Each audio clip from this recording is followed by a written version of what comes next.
This is a tale as old as time. A lonely woman seeks love, finds it in the arms of a handsome stranger, only to discover he's a fraud.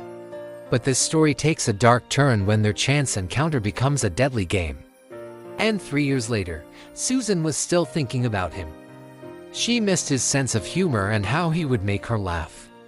He started working late hours and staying out late with his friends.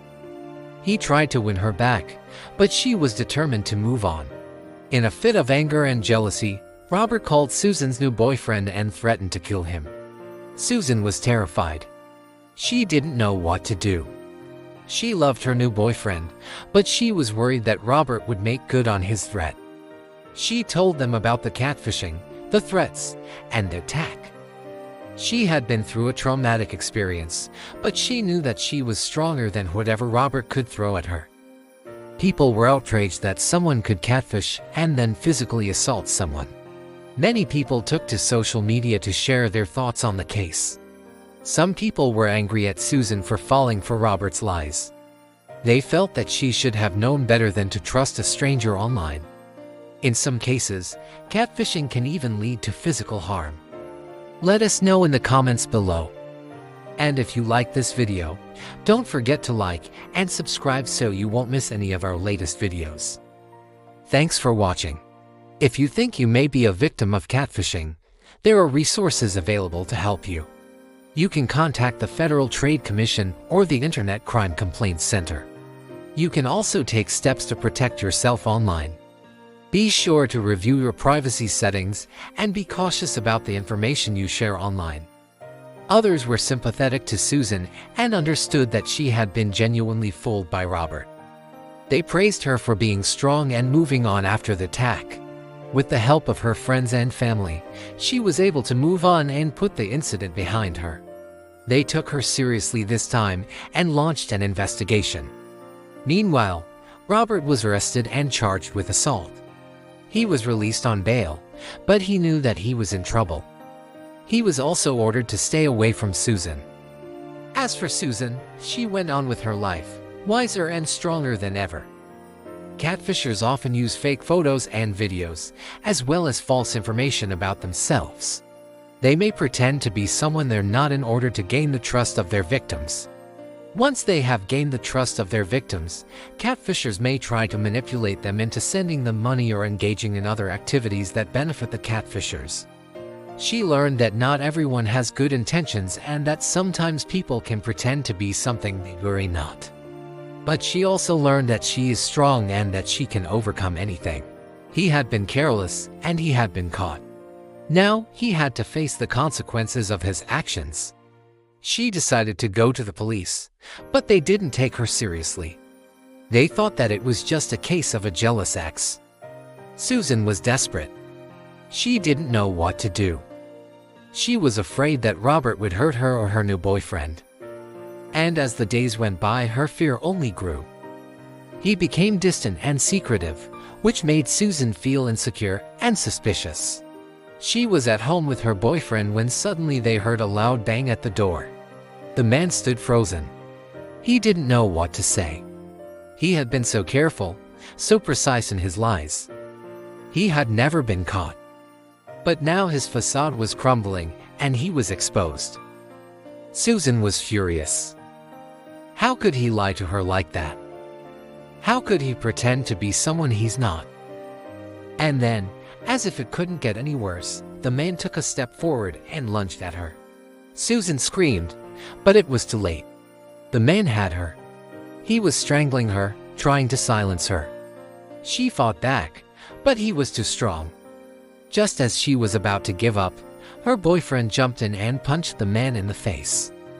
The man fell back, giving Susan a chance to escape.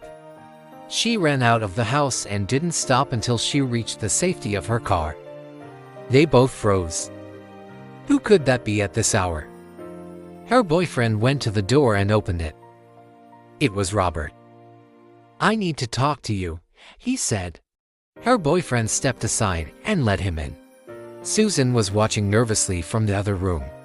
What did he want? Why was he here? As Robert and her boyfriend talked, Susan couldn't help but eavesdrop. She wanted to hear what he had to say. What she heard shocked her. Robert was apologizing for what he had done. He was begging for forgiveness. He was saying that he didn't mean it. But most shocking of all, he was admitting that he wasn't actually her boyfriend. All this time, all those months, it had all been a lie. He had never loved her. He had never even been her boyfriend. He had been catfishing her. One day, she decided to take matters into her own hands. She followed him and found him entering a hotel room with a woman who was not his wife. When Susan confronted him, he broke down and admitted that he had been cheating on her. He begged for forgiveness, but she was done. She packed her things and moved out. She missed his warm hugs and kind heart. Most of all, she missed his beautiful green eyes that seemed to see right through her. It had been a long time since she had last seen him, but she still had his number. So she texted him. "Hey, up late," she wrote. He responded almost instantly with a simple, "Yeah." That was all it took to rekindle their romance. They began seeing each other again, but something had changed. Robert was now a successful businessman who owned his own company. He was also more charming and confident than she remembered, and before long, they were inseparable. Welcome to our channel. Today, we will be looking at love, lies, and threats to lives in Arizona, USA. The dark world of catfishing. Susan and Rob were high school sweethearts. They had been together since their freshman year. After graduating, they went separate ways for college. One day while on a lunch break, Robert told Susan that he wanted to introduce her to his friends. They met up with them at a local bar. And over drinks, Robert told them about his new girlfriend. His friends were shocked. "You're dating my brother?" one of them asked incredulously. "Yep," said Robert with a grin. "It's going well." "But you're not seeing anyone," another one of his friends said, confused. Robert looked uncomfortable. "We're just friends," he said quietly. His friends didn't buy it for a second, but they didn't push the issue further. After all, it wasn't their place to question Robert's relationship. But little did they know, Robert was hiding a lot more than just his relationship status. As time went on, Robert began to withdraw from Susan. Robert was devastated. He couldn't believe that he had lost Susan. Then one night, Susan's worst nightmare came true. Overwhelmed with emotion, Susan couldn't help but scream, "What? You're not my boyfriend. Then who are you?" As the police arrived, Susan recounted the harrowing ordeal to them. As for Susan, she was shaken but not broken. Now, in the court of public opinion, Robert's actions were seen as unforgivable. In the end, Robert was found guilty of assault and sentenced to probation. This case highlights the dangers of catfishing. Catfishing is a form of online deception in which a person creates a fake online persona and then uses that persona to trick others. Catfishing can have serious consequences for its victims. Victims of catfishing may suffer emotional distress, financial loss, and reputational damage. So, what do you think? Do you know anyone who has ever been catfished?